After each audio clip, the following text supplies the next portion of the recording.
गुरु प्यारी साध संगत जी, राधा स्वामी जी। प्यारी साध संगत जी, आप सभी के भीतर बैठे कुल मालिक को प्रणाम। आप सभी को प्रणाम। बाणी स्वामी जी महाराज। संगत जी, आज के इस रूहानियत भरे सत्संग द्वारा आपने हमारे सामने शब्द के भेद को खोलकर बयान किया।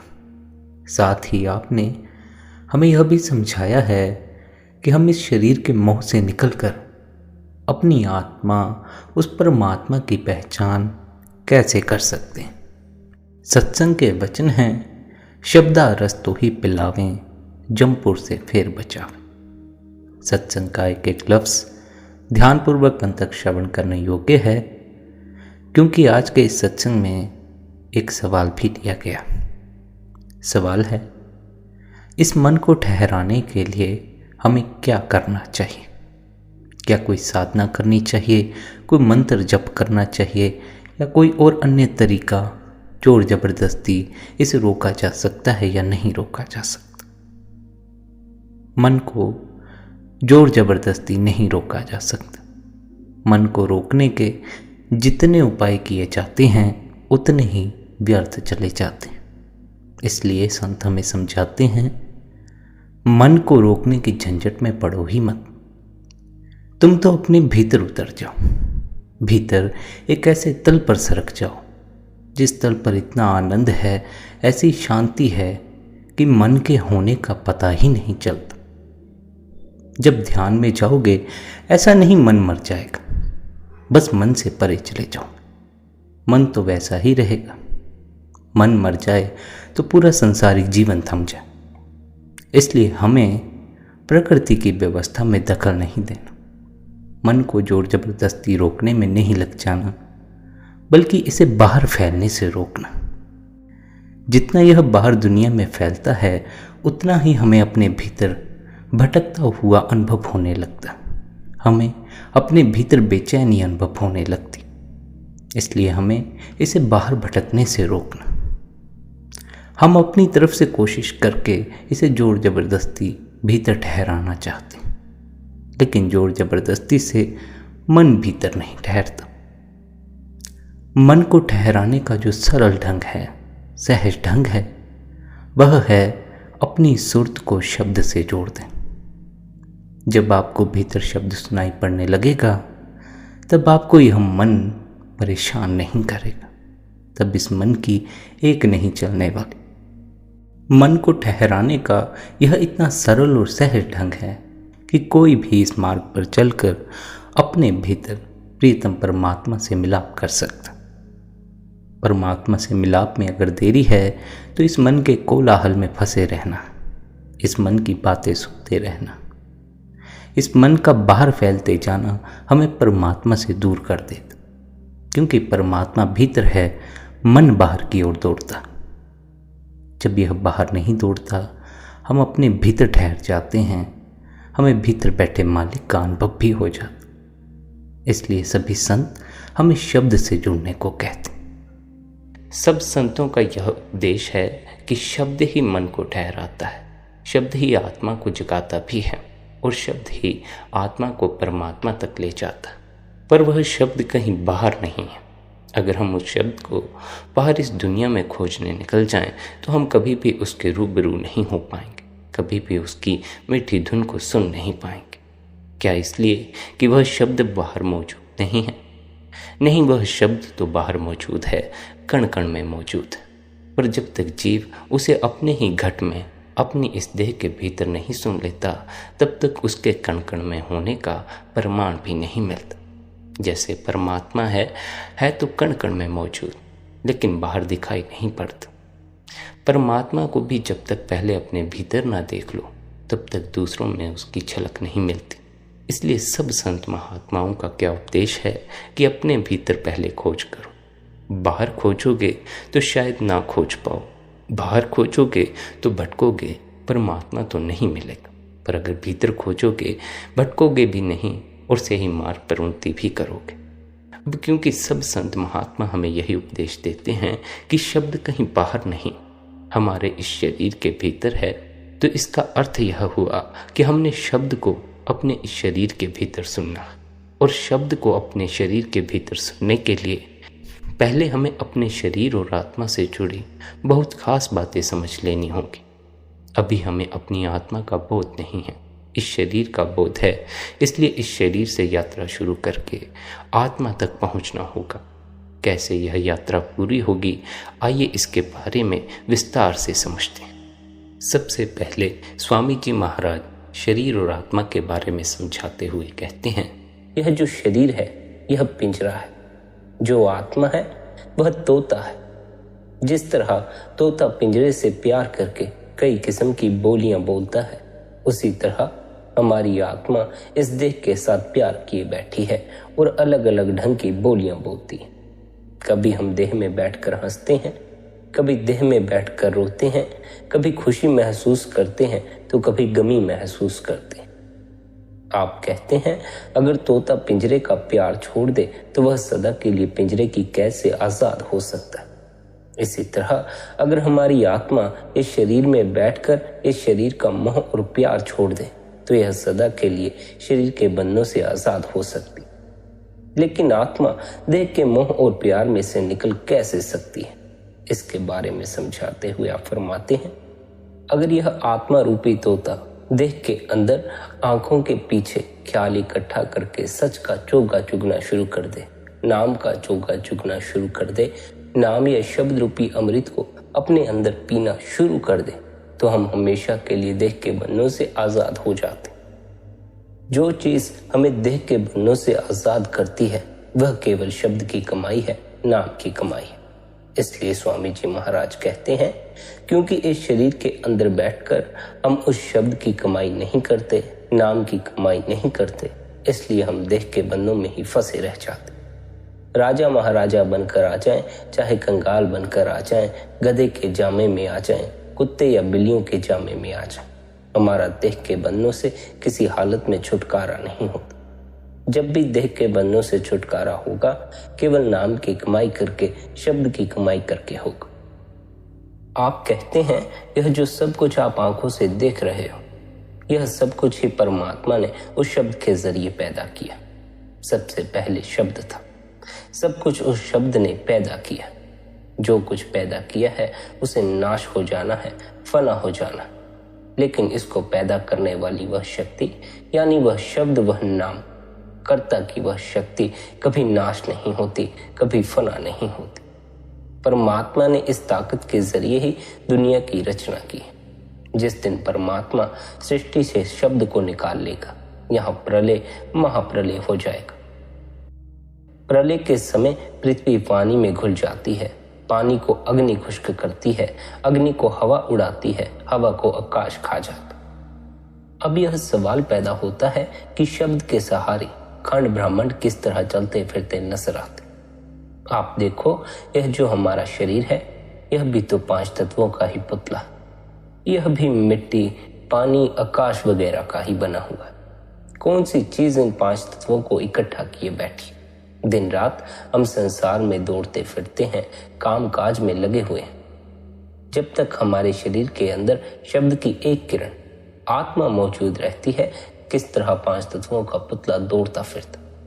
जिस दिन परमात्मा आत्मा को शरीर में से निकाल लेगा, यह 5 तत्व नकार हो जाएंगे, हमारी हस्ती ही खत्म हो जाएगी। इसी तरह महात्मा कहते हैं कि उस शब्द के आधार पर ही हमें खंड ब्रह्मांड, सूरज, चांद वगैरह नजर आ रहे हैं।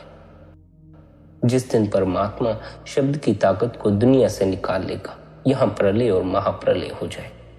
शब्द ने धरती पैदा की, सूरज पैदा किया, सब दुनिया की रचना पैदा की, और वह शब्द हमारे सबके अंदर दिन रात धुनकारे दे रहा, दिन रात हमारे अंदर बज रहा। इसलिए स्वामी जी महाराज कहते हैं, उस परमात्मा ने दुनिया की रचना शब्द के जरिए की है, और क्योंकि हम देह में बैठकर शब्द की कमाई नहीं करते, इसलिए हमारी आत्मा हमेशा गंदी रहती है। शब्द से दूर रहने के कारण हमारी आत्मा पर गंदे गंदे गिलाफ चढ़े रहते। हमारी आत्मा निर्मल थी, पवित्र थी, लेकिन मन का साथ लेकर अति गंदी, अति मैली हो चुकी है। आप देखो कि बिजली का बल्ब कितनी तेज रोशनी वाला होता है, अगर 15-20 काले टाट उस पर लपेट दो, जहां भी लेकर जाओ अंधेरा ही अंधेरा नजर आए। ना आप उस रोशनी को देख सकते हो और ना उस रोशनी से फायदा उठा सकते। लेकिन टाट लपेटते जाने से बल्ब की रोशनी कम नहीं होती। बल्ब अंदर उसी तरह ही चमक रहा है, परंतु उस टाट को दूर करके ही उसकी रोशनी से फायदा उठाया जा सकता। इसलिए आप बड़े प्यार से समझाते हैं कि आत्मा तो पवित्र है क्योंकि उस परमात्मा की अंश है, लेकिन माया के जाल में फंसकर, मन के अधीन होकर, कर्मों के जाल में फंसकर, विषय विकारों में फंसकर अति गंदी हो चुकी है, अति मैली हो चुकी है। अगर आप गंदगी के ये गंदे गंदे गिलाफ आत्मा से उतारना चाहते हो तो एक ही तरीका है कि शब्द की कमाई करो। छुरी पर कितना भी जंग क्यों ना चढ़ा हो, सान पर रगड़ना शुरू कर दो तो आहिस्ता आहिस्ता छुरी साफ सुथरी होकर निकल आती। हम मनमुख पुरुषों के कितने ही बुरे या खोटे कर्म क्यों ना हो, जो नाम की कमाई है सब कर्मों का सिलसिला ही खत्म कर देती है और हमारी आत्मा फिर से पवित्र हो जाती है।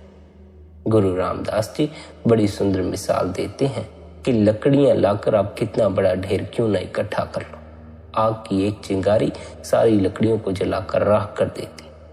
लकड़ियों का ढेर क्या है? हम साकत पुरुषों के बुरे या खोटे कर्म और जो हमारे पाप है। चिंगारी क्या है? उस शब्द या नाम की कमाई। कितना ही बड़ा खुश्क घास का ढेर क्यों न लगा, एक आग की चिंगारी सारे घास को जलाकर राख कर देती। इसी तरह हम साकत पुरुषों के कितने बुरे या खोटे कर्म क्यों न हो, शब्द या नाम की कमाई सब कर्मों का सिलसिला ही खत्म कर देती। शब्द की कमाई के साथ हमारी आत्मा पवित्र हो जाती। हम अपने आप को पहचानना शुरू कर देते हैं, परमात्मा को पहचानना शुरू कर देते हैं। वे लोग पवित्र हैं जो अपने आप को पहचानने के काबिल बनते। लेकिन हम अपने आप को पहचानने के काबिल कब बनते हैं, इसके बारे में समझाते हुए आप कहते हैं, जब हम मन और माया के दायरे से बाहर चले जाते हैं, हमारी आत्मा पर से सब गंदे गंदे गिलाफ उतर जाते, फिर रूह नंगी हो जाती है। फिर हमें अपने आप की सोची और समझ आती है, अपने आप का पता चलता। वही चीज हमें मन और माया के दायरे से पार ला सकती है जो खुद मन और माया के दायरे से पार से आती। वह शब्द सचखंड से उठकर हर एक की आंखों के पीछे धुनकारे दे रहा है। जब हम अपने आप को शब्द से जोड़ते हैं तो शब्द को पकड़कर हम भी मन और माया के दायरे से पार हो जाते। हमारी आत्मा और मन की गांठ खुल जाती। हम अपने आप को पहचानने के काबिल बन जाते हैं। हम वापस जाकर उस परमात्मा में समाने के योग्य बन जाते। आप कहते हैं जब गुरुमुखों के उपदेश पर चलकर शब्द या नाम की कमाई करोगे, आपका त्रिकुटी से छुटकारा हो जाएगा और आप भ्रम से पार चले जाओगे। फिर आप अपने आप को पहचानने के काबिल बन जाओगे और उस मालिक को भी पहचानने के काबिल बन जाओगे। आप बड़े प्यार से कहते हैं, हमारी आत्मा बिल्कुल पवित्र थी। यह माया के जाल में फंसकर मन के अधीन होकर अति गंदी और मैली हो चुकी। अगर आप इसको फिर से निर्मल या पवित्र करना चाहते हो, इसके गंदे गंदे गिलाफ उतारना चाहते हो, तो एक ही तरीका है कि इसको अंदर शब्द के साथ जोड़ो, नाम के साथ जोड़ो। आप कहते हैं हम दुनिया के सब जीव बड़ी मोटी मति वाले हैं, खोटी बुद्धि वाले। यह ठीक है कि हमें आलिम फाजिल हैं। हमने इतने बड़े हवाई जहाज, बड़े बड़े टैंक और एटम बम बना लिए। हम एक एक बम से लाखों को तबाह करने का दावा करते, लेकिन फिर भी महात्मा कहते हैं कि हमें अकल की कमी है, हम खोटी अकल वाले। हम थोड़ा सोच विचार कर देखें कि परमात्मा ने हमें अकल बख्शी थी कि हम रचना में आकर रचना करने वाले की खोज कर सकें, अपने मन को उसकी भक्ति में लगा सकें, उसके प्यार में लगा सकें। लेकिन यह कैसी अकल है जिसके अधीन होकर भाई भाई का दुश्मन है, कौम कौम के दुश्मन है, मजहब मजहब का दुश्मन। यह कैसी अकल है जिसके अधीन होकर हम एक दूसरे के खून के प्यासे बने बैठे। बाप लड़के को बर्दाश्त नहीं कर सकता, लड़के बाप के खून के प्यासे हुए बैठे। यह हमारी अकल है। इसलिए महात्मा कहते हैं कि दुनिया के जीव खोटी मति वाले हो चुके हैं। असली अकल वाले वे कब बन सकते हैं? जब शब्द की कमाई करनी शुरू कर देंगे, नाम की कमाई करनी शुरू कर दें। जब मन की मति छोड़ देंगे, आत्मा की मति से काम लेंगे, तब कहीं जाकर असली अक्ल वाले बन सकेंगे। यह मन तो काल का एजेंट है। काल कभी नहीं चाहता कि जीव उसके दायरे से निकलकर वापस जाकर परमात्मा के साथ मिल सके। वह जीव को हमेशा ऐसे चक्रों में ही फंसाए रखता है कि इसको बार बार देख के मनों में आना पड़े। जीव मन माया के दायरे में ही फंसा रहे। इसलिए स्वामी जी महाराज प्यार के साथ समझाते हैं कि तुम अक्लमंद होना चाहते हो तो शब्द की कमाई करो, नाम की कमाई करके तुम मन और माया के दायरे से बाहर चले जाओ। आत्मा मन का साथ छोड़ देगी तो तुम असली अक्ल वाले बन जाओ। फिर तुमको असल का पता चल जाएगा और तुम असल की भक्ति में लग जाओ। यह दुनिया जिसे नाश हो जाना है, अक्ल इसको ही असल समझकर इसकी भक्ति में लगी हुई, इसके मोह और प्यार में लगी हुई। यह कैसी अक्ल है कि जो चीज न किसी की बनी है और न ही किसी की बन सकती है, उसको तो दिन रात अपना बनाने की कोशिश में लगी हुई है। लेकिन जो चीज हमारी अपनी है, जो हमारी अपनी बन सकती है, उसकी तरफ हमारा ध्यान या ख्याल कभी भी जाने नहीं देती। इससे ज्यादा हम और खोटी बुद्धि वाले क्या बन सकते हैं। आप कहते हैं विद्या पढ़ना बड़ी अच्छी चीज है, दुनिया में रहने का तरीका और सलीका आता, लेकिन आप उसके जोर से कभी परमात्मा से नहीं मिल सकोगे। उल्टा बहस करने की आदत पैदा हो जाएगी। हम अपने आप को दूसरों से बेहतर और बड़ा समझना शुरू कर देते हैं और एक दूसरे को नफरत की नजर से देखना शुरू कर देते हैं। संसार की शिक्षा एक दूसरे से आगे हो जाने की शिक्षा है। जब कोई दूसरे से आगे हो जाना चाहेगा तो उसके भीतर दूसरे के प्रति नफरत हो जाना भी स्वाभाविक है। हम अपने बच्चों को दूसरों से आगे होने की दौड़ तो जरूर सिखा रहे हैं, लेकिन हम यह बात भूल जाते हैं कि दूसरों से आगे होने की दौड़ में वे दूसरों से नफरत करना शुरू कर दें। ऐसे इल्म का क्या फायदा जिससे हम दूसरों से लड़ना झगड़ना शुरू कर दें। ऐसे इल्म का क्या फायदा जिससे हम दूसरों से नफरत करना शुरू कर दें। इसलिए आप फरमाते हैं कि अगर आप असली इल्म वाले बनना चाहते हो, असली ज्ञानी बनना चाहते हो, तो केवल शब्द या नाम की कमाई करके ही बन सकोगे। आप देख लो, रावण 4 वेदों का टीकाकार पंडित था, लेकिन मन ने किस प्रकार उसको उंगलियों पर नचा डाला। यही कारण है कि आप बार बार समझाते हैं, अगर तुम असली आलिम फासिल, असली विद्वान बनना चाहते हो तो शब्द की कमाई करो। कबीर साहिब ने, गुरु नानक साहिब ने कौन से स्कूल या कॉलेज में जाकर तालीम पाई थी, लेकिन मालिक की बख्शीश से उन्हें सारा ही ज्ञान अंदर हासिल हो गया। अगर असली ज्ञान हासिल करना चाहते हो तो केवल शब्द की कमाई करके हासिल कर सकते हो, केवल नाम की कमाई करके हासिल कर सकते हो। और उस ज्ञान को हासिल करने के लिए कहीं जाने की आवश्यकता भी नहीं पड़ती। अपनी इस देह के भीतर बैठकर ही उस ज्ञान को हासिल किया जा सकता। आप फरमाते हैं, हम सब दुनिया के जीव सुख और शांति हासिल करना चाहते, लेकिन सुख और शांति हासिल करने के लिए हमारा ध्यान किस तरफ जाता है। हम बेटे बेटियों में, कौमों, मजहबों, मुल्कों की मान बढ़ाई में, दुनिया की धन दौलत में, दुनिया के ऐशो इशरत, शराबों कबाबों में सुख ढूंढते हैं। जितना इधर से सुख और शांति ढूंढने की कोशिश करते हैं, हम दिन रात उतना ज्यादा दुखी होते चले जा रहे हैं। ये जो सुख नजर आते हैं, आहिस्ता आहिस्ता समय पाकर दुखों के अंदर तब्दील हो जाते। इनसे हासिल किया गया सुख ज्यादा लंबे समय के लिए नहीं टिकता। जो सुख लंबे समय के लिए नहीं टिकता, जो सुख घड़ी भर के लिए ही टिकता है, उस सुख के पीछे अपनी जिंदगी को बर्बाद कर देना बहुत ही बड़ी मूर्खता की बात है। हमें परमात्मा ने समझ बख्शी हुई है, लेकिन हम समझदार बनने की बजाय मूर्खताओं के शिकार होते चले जा रहे हैं। हम लोगों को देखते हैं बाहर सुख ढूंढते हुए, हम भी उन्हें देखकर बाहर ही सुख ढूंढने में लगे रहते हैं। असल में हमें लोगों के झूठे चेहरे ही नजर आते हैं, मुस्कुराते हुए चेहरे ही नजर आते हैं। उनके भीतर छिपा हुआ दुख, उनके मन में छिपा हुआ दुख हमें कभी नजर नहीं आता। हम किसी के अंदर थोड़ी झांक सकते हैं कि वह अंदर से पीड़ित है, दुखी है कि सुखी। हम तो केवल बाहर बाहर से ही देखकर अंदाजा लगाते हैं यह व्यक्ति सुखी है या दुखी है। आमतौर पर जो व्यक्ति संसार में सुख खोजता है, उसे हर पल अपने चेहरे पर झूठी मुस्कान लेकर घूमना पड़ता। उसकी झूठी मुस्कान देखकर, उसका हंसता चेहरा देखकर बहुत से लोग इस भ्रम में पड़ जाते हैं कि शायद संसार में सुख है। वे भी फिर संसार में सुख खोजने की दौड़ में पड़ जाते। संसार में सुख और शांति खोजने वालों को इस बात की खबर ही नहीं है कि कभी भी संसार में कभी भी बाहर से सच्चा सुख या सच्ची शांति हासिल नहीं होती। जब तक हमें वह चीज नहीं मिलती जो कभी नाश नहीं होती, कभी फना नहीं होती, हम उसको अपना नहीं बना लेते। हम सच्चा और निर्मल सुख किस तरह हासिल कर सकते? फिर सच्ची और सदा रहने वाली शांति हम किस तरह हासिल कर सकते? वह कौन सी चीज है जिसके द्वारा हम सच्ची शांति और सच्चा सुख हासिल कर सकते हैं? वह केवल शब्द की कमाई है, नाम की कमाई। आप कहते हैं जब भी हम सुरत शब्द का अभ्यास करते हैं हम मालिक के प्यार के रंग में रंगे जाते, फिर हमें सुख के सांस आने शुरू होते। जब तक ख्याल आंखों से नीचे नीचे है हम कभी सुख हासिल नहीं कर सकते। जब हम ख्याल आंखों के पीछे इकट्ठा करके शब्द के साथ जोड़ते हैं तो हमें सुख मिलना शुरू हो जाता। फिर हमें अपने घर का पता चल जाता है, घर के रास्ते का पता चल जाता। आप देखो, अगर कोई जंगलों पहाड़ों में भटकता फिरता हो, उसको अपना घर ना मिलता हो, अगर उसको एकदम अपने घर जाने की सड़क मिल जाए, दूर से घर दिखाई देना शुरू हो जाए, उसके मन में कितनी खुशी महसूस होती। इस तरह हम इस अज्ञानता के अंधेरे में किस तरह दिन रात शांति ढूंढते फिरते।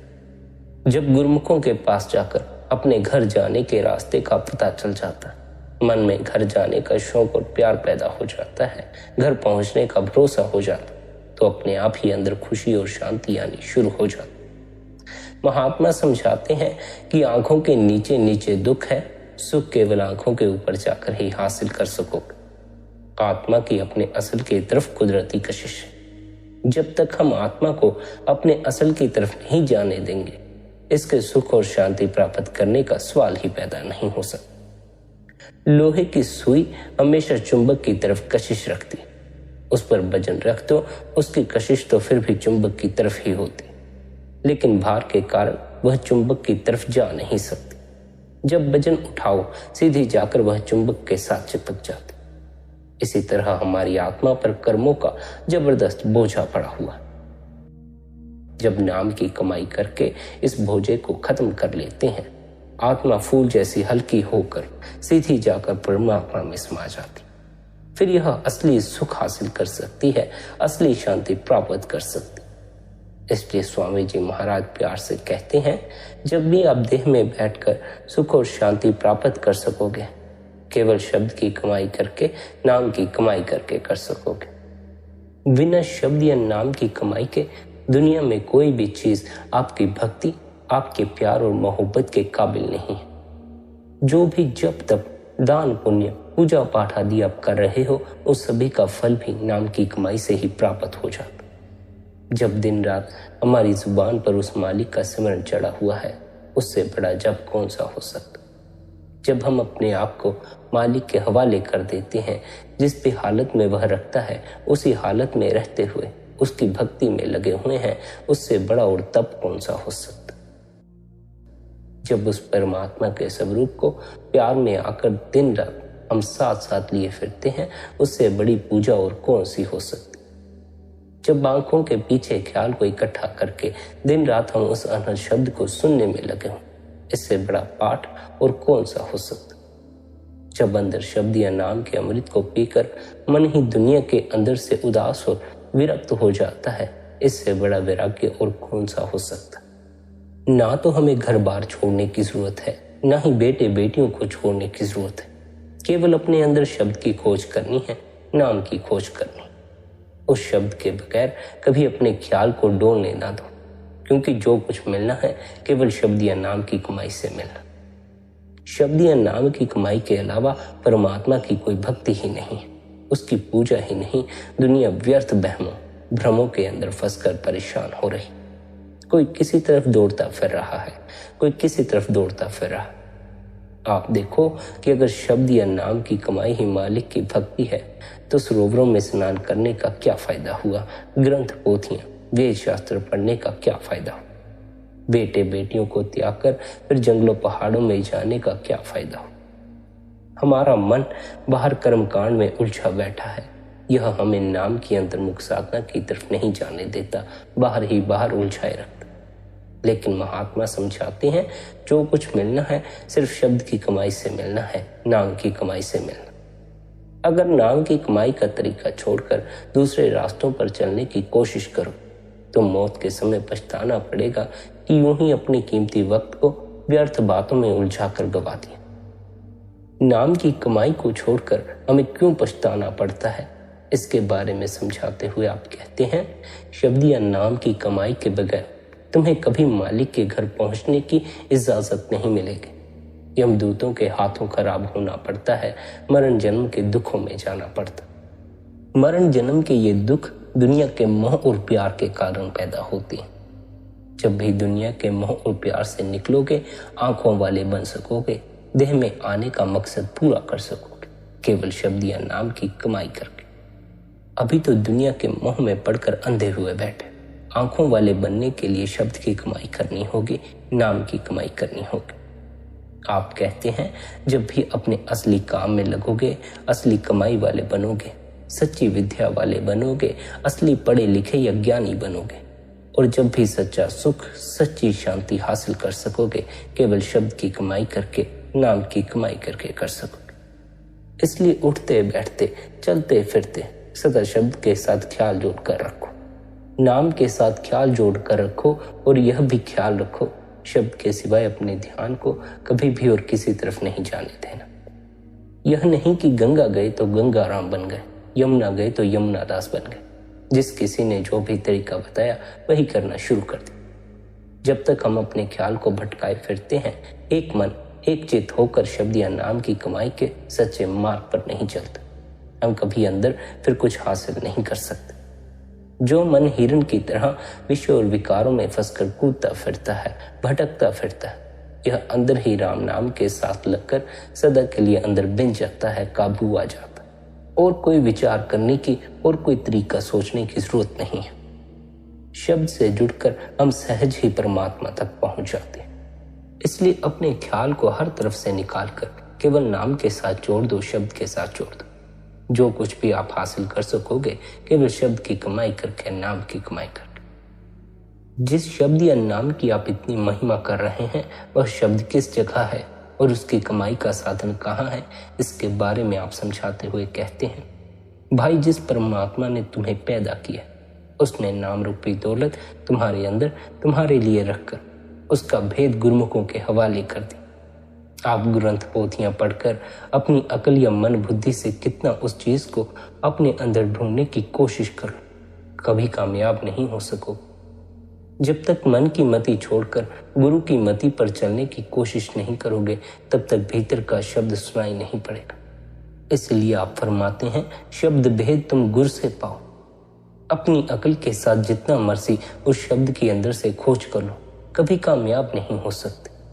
अगर शब्द के साथ ख्याल जोड़ना चाहते हो तो उस युक्ति या साधन का केवल गुरुमुखों से पता चलता, साधु संतों और महात्माओं से पता चलता। गुरुमुखों ने घोलकर हमारे अंदर कुछ भी नहीं डालना। नाम की दौलत परमात्मा ने हमारे अंदर हमारी खातिर ही रखी हुई। वे इशारा और तरीका बताते हैं, जिस तरीके पर चलकर हम अंदर उस दौलत को हासिल करने के काबिल बन जाते हैं। उस दौलत को पाकर बादशाह बन जाते हैं, मरण जन्म के दुखों से छुटकारा हासिल कर लेते। गुरु साहिब बड़ी सुंदर मिसाल देते हैं कि पुरानी आबादियों के नीचे बने बनाए कुएं मिट्टी के नीचे दबे होते हैं। हम उस जमीन पर चलते फिरते हैं, हमें पता ही नहीं होता कि बने बनाए कुएं यहाँ मिट्टी के नीचे दबे हुए हैं। और वे सज्जन हैं जो हमें अपने इल्म और बाकफियत के साथ समझाते हैं कि यहाँ आप जमीन की खुदाई करें, आपको बना बनाया कुआं मिल जाएगा। वे वहां कुआं बनाकर मिट्टी के साथ दबाकर खबर देने के लिए नहीं आते। उनका इल्म या तजुर्बा होता है, जिससे फायदा उठाकर मिट्टी की खुदाई करके हम भी पानी का इस्तेमाल करना शुरू कर देते। गुरु साहिब कहते हैं कि गुरुमुखों ने हमारे अंदर घोलकर कुछ नहीं डाला। वह दौलत हमारी खातिर हमारे लिए हमारे अंदर पहले से रखी हुई, लेकिन हम बाहर मुखी हुए बैठे हैं, कर्मकांड में फंसे हुए, अंदर उसकी खोज नहीं करते। गुरुमुख हमें बता देते हैं कि शरीर के अंदर कौन सी युक्ति, कौन से तरीके के जरिए आप अपने मन को शब्द के साथ जोड़ सकते, नाम के साथ जोड़ सकते। जिस तरह विद्या की ताकत हम सभी के अंदर मौजूद है, जब हम स्कूलों और कॉलेजों में जाते हैं, उस्तादों की ताबेदारी करते हैं, रातों को जागते हैं, मेहनत करते हैं, तब वह विद्या की सोई हुई ताकत हमारे अंदर जाग जाती है, जिससे हम आलिम, फाजिल और गुणी ज्ञानी बन जाते हैं। जिसके पास वकालत की डिग्री है, इंजीनियरिंग की डिग्री है, उस्तादों ने कौन सा उनके भीतर कुछ घोल कर डाल दिया। सिर्फ उस्तादों की संगति और सोहबत करने से ही उनकी अकल तेज हो गई और वे विद्वान बन गए। जो छात्र उस्तादों से डरकर स्कूल से भाग आते हैं, विद्या की ताकत तो उनके अंदर भी होती है, लेकिन सोई हुई आती है, सोई हुई ही चली जाती है। स्वामी जी महाराज प्यार के साथ समझाते हैं कि परमात्मा ने वह नाम हमारे अंदर हमारी खातिर रखा हुआ है, लेकिन जिस युक्ति और साधन के साथ अंदर नाम की लज्जत को हासिल करना है, उसका पता हमें गुरुमुखों से, साधु संतों और महात्माओं से लेना है। केवल पता ही नहीं लेना है, आप फरमाते हैं शब्द भेद तुम गुर से पाओ, शब्द माही फिर जाए समाओ। भेद लेकर, तरीका सीखकर इस कदर शब्द या नाम की कमाई करनी है कि उसमें ही जाकर समा जाना। अपनी हस्ती शब्द में लीन कर देनी है, शब्द या नाम का रूप हो जाना। आप कहते हैं सच्चे शब्द सच समाए। इतनी नाम की कमाई करनी है, इतना उसके साथ अंदर प्यार पैदा कर लेना है कि सच्चे शब्द के अंदर ही जाकर समा जाना, हमें शब्द ही बन जाना। नाम कहीं बाहर नहीं है, नाम हमारे शरीर के अंदर है। गुरमुखों के जरिए हमें अपने ख्याल को उस नाम के साथ जोड़ना। अगर कोई बीमार है, डॉक्टर से दवा लेकर घर में ही रख देता है, इस्तेमाल नहीं करता, उसके जिस्म के अंदर से बीमारी फिर किस तरह दूर हो सकती। इसी तरह नाम लेने के साथ हमारा देह के बंधनों से छुटकारा नहीं होता। महात्मा जो तरीका हमें बताते हैं, उसके मुताबिक उठते बैठते, चलते फिरते, शब्द या नाम की कमाई करके ही हम देह के बंधनों से छुटकारा हासिल कर सकते। इसलिए हमें हमेशा उठते बैठते अपने ख्याल को उस शब्द या नाम के साथ जोड़कर रखना। जिस वक्त हम आंखें बंद करते हैं, हमें अपने अंदर अंधेरा ही अंधेरा नजर आता, लेकिन जब गुरुमुखों के समझाने के मुताबिक सिमरन और ध्यान के जरिए 9 द्वारों से ख्याल को निकालकर आंखों के पीछे इकट्ठा करके शब्द के साथ जोड़ना शुरू कर देंगे, हमें अंदर प्रकाश नजर आना शुरू हो जाए। आहिस्ता आहिस्ता यह सारा अंधेरा हमारी आंखों से दूर हो जाएगा, हमें उस मालिक का नूर और प्रकाश नजर आना शुरू हो जाए। उस अंदर की ज्योति, अंदर के प्रकाश का हर एक महात्मा ने जिक्र किया हुआ। वह राम नाम की ज्योत हर एक के अंदर जल रही है। वह चोरों के अंदर भी है, साधु संतों और महात्माओं के अंदर भी है। वहां कौमों, मजहबों और मुल्कों का सवाल ही पैदा नहीं होता।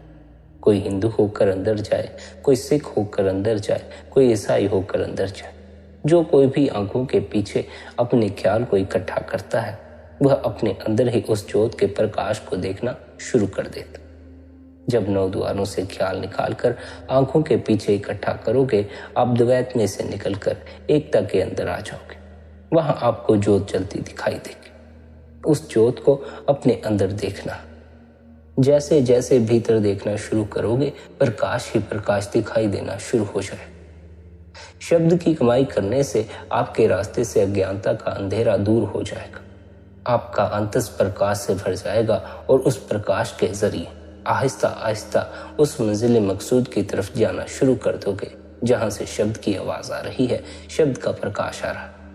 आप उस आवाज को पकड़कर अपने असल घर का रुख कायम कर सकते हैं, यानी सचखंड का रुख कायम कर सकते। आप अंतस के प्रकाश के जरिए अपने रूहानी सफर को तय कर सकते। इसलिए शब्द की सहायता द्वारा अपने असल घर का रुख कायम करना है और प्रकाश की सहायता से अपने असल घर पहुंच जाना। सचखंड में उन्हीं को प्रवेश मिल सकता है जिनकी आत्मा निर्मल है, क्योंकि शब्द निर्मल है, पवित्र है। इसलिए जब हम अपने ख्याल को अंदर शब्द के साथ जोड़ते हैं, हमारी आत्मा भी निर्मल और पवित्र हो जाती है। वह शब्द सबसे अलग है, सबसे निर्लेप है। जब हम उसके साथ जुड़ जाते हैं, हम भी रचना से अलग या निर्लेप हो जाते हैं, हम भी सारी दुनिया से अलग हो जाते हैं। आप कहते हैं कि सबकी परवरिश वह शब्द करता है, सब जीव शब्द के सहारे कायम। वह शब्द सबका गुजारा करता है और सबकी संभाल करता। दुनिया के सब जीव काल के दायरे में फंसे हुए हैं। जो पहले कर्म किए हैं उनका अब हिसाब दे रहे हैं। उसी तरह अब अच्छे बुरे कर्म करने में लगे हुए हैं और भूले बैठे हैं कि इनका हिसाब देने के लिए फिर हमें वापस इसी 84 के जेल खाने में आना पड़ता। जब आप शब्द की कमाई करोगे, आप काल के दायरे से ही पार चले जाओगे, मन और माया के दायरे से ही पार चले जाओगे। जब गुरुमुखों के कहने के मुताबिक सच्चे नाम की कमाई करोगे, इस भवसागर से पार हो जाओगे। आपका काल के जाल से, देह के बंधनों से सदा के लिए छुटकारा हो जाएगा। वह चीज ही हमें मन और माया के दायरे से पार ले जा सकती है, जो मन और माया के दायरे के पार से आती है। शब्द सचखंड से उठता है। जब हम अपना ख्याल उसके साथ जोड़ देते हैं, हम भी उस शब्द को पकड़कर मन और माया के दायरे से पार चले जाते। इसलिए स्वामी जी महाराज फरमाते हैं कि शब्द की कमाई करके ही हम मन को जीत सकते हैं और शब्द की कमाई के साथ ही हमारा मरण जन्म के दुखों से छुटकारा हो सकता। सब कुछ कहकर आप इशारा करते हैं कि शब्द भी हमारे अंदर है और जिस मालिक से हम मिलना चाहते हैं वह भी हमारे अपने अंदर। हमारे और मालिक के दरमियान केवल कर्मों की रुकावट है। शब्द की कमाई से कर्मों के बंधन टूट जाते हैं और हम वापस जाकर शब्द यानी परमात्मा में समाने के काबिल बन जाते। शब्द की कमाई का रास्ता छोड़कर और किसी रास्ते पर चलना अज्ञानता भरा कर्म है। इस तरह के थोथे कर्मों में से कभी किसी को ना तो कुछ प्राप्त हुआ है और ना ही कभी कुछ प्राप्त हो सकता। आपके कहने का मतलब है कि जब भी देह में आने का मकसद पूरा कर सकेंगे, जब भी आवागमन के बंधनों को तोड़कर हम कुल मालिक के साथ विशाल कर सकेंगे, केवल शब्द की कमाई करके, नाम की कमाई करके। इसलिए आप यही नसीहत देते हैं कि अपने ख्याल को हर तरफ से निकालकर शब्द की कमाई में लगाना चाहिए, नाम की कमाई में लगाना चाहिए। नाम की मुख्य विशेषता यह है कि यह रचना में रमा हुआ है और इसका ठिकाना प्रत्येक मनुष्य के हृदय में है। यह जीव के निकट से निकट है और परमात्मा की शक्ति होने के कारण परमात्मा के भी समीप। नाम परमात्मा का ही रूप है, इसलिए मनुष्य के हृदय में होने वाला नाम का अनुभव ही परमात्मा का अनुभव है। नाम सृजनहार और उसकी रचना के बीच संबंध स्थापित करने वाला माध्यम है। बूंद समुद्र में मिलकर समुद्र की तरह पूर्ण समर्थ बन जाती। इसी प्रकार नाम में लीन होने से मनुष्य रचना से ऊपर उठकर रचयिता के स्तर पर पहुंच जाता है और उसकी ही भांति शक्ति, ज्ञान, प्रेम, सुंदरता और आनंद का रूप बन जाता है। आत्मा का सचखंड पहुंचकर शब्द में लीन होना ही परमात्मा में लीन होना। जो आत्मा संसार और शरीर से उलटकर शब्द के अंदर समा जाती है, वह प्रियतम से मिलाप करके सदा के लिए सुहागिन हो जाती। शब्द में समा चुकी सुरत प्रियतम में समाकर प्रियतम का रूप हो जाती। उसमें और प्रियतम में भेद कर पाना असंभव। आप कहते हैं शब्द की ध्वनि में लीन होकर सुरत उस दयालु प्रभु की शरण में पहुंच जाती। वह प्रेम पूर्ण बन जाती है और सदा शब्द के स्वर में लीन रहती। सुरत का शब्द में अभेद होना ही संपूर्ण रूहानी साधना का सर्वोत्तम फल है। यही आत्मा का परमात्मा से मिलाप करना, ज्योति का ज्योत में समाना या जीव का आवागमन के बंधन तोड़कर सदा के लिए निश्चल होना। मनुष्य शरीर कच्चे कागज के समान है, परंतु पूरे गुरुमुखों के उपदेश पर चलकर अंतर में नाम से जुड़ जाए तो यह देही कंचन की भांति बहुमूल्य बन जाती और मनुष्य जन्म धारण करने का वास्तविक मनोरथ पूरा हो जाता। आत्मा के शब्द में लीन हो जाने को अमर आनंद या सहज सुख की अवस्था कहते, जो द्वैत, परिवर्तन, मोह माया, संशय, भ्रम, भय, दुख और मृत्यु से परे है। इस अवस्था में अनहद शब्द का आनंद में राग सुनाई देता है और परमात्मा के भक्त यानी संत सदा उसके दर्शन का आनंद प्राप्त करते। उन्हें प्रत्यक्ष हो जाता है कि हर तरफ नाम ही आत्माओं का वास्तविक आधार है। यहाँ पहुंचकर ही यह भेद खुलता है कि जो परमात्मा यहाँ प्रकट है वही शब्द रूप में सृष्टि के कण कण में समाया हुआ। आत्मा की परमात्मा यानी शब्द में अभेद होने की इस विस्मयजनक अवस्था को अनुभव तो किया जा सकता है, परंतु इसका वर्णन नहीं किया जा सकता। इसलिए हमें इस अवस्था का स्वयं अनुभव करना है। हमें निरंतर भजन सिमरन करना है, निरंतर ध्यान करना है, ताकि हमें इस अवस्था का स्वयं को अनुभव हो जाए। संपूर्ण आध्यात्मिक साधना का उद्देश्य परमात्मा की अंश चेतन आत्मा को जड़ शरीर और मन से मुक्त कराना। जब सिमरन और ध्यान की सहायता से मन और आत्मा आंखों के पीछे एकाग्र होकर यहाँ स्थिर हो जाते हैं तो सचखंड से आ रही शब्द की ध्वनि इन्हें खींचकर त्रिकुटी में ले जाती। त्रिकुटी मन का स्रोत।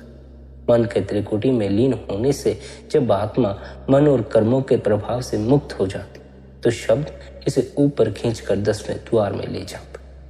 10वें द्वार में शब्द के अभ्यास द्वारा आत्मा अपने निज स्वरूप को प्राप्त कर लेती है और इसके अंदर उच्च मंडलों में जाने की शक्ति जागृत हो जाती। फिर यह शब्द में लीन होकर शब्द के साथ वापिस सचखंड पहुंच जाती है और अमर आनंद की सहज अवस्था प्राप्त कर लेती।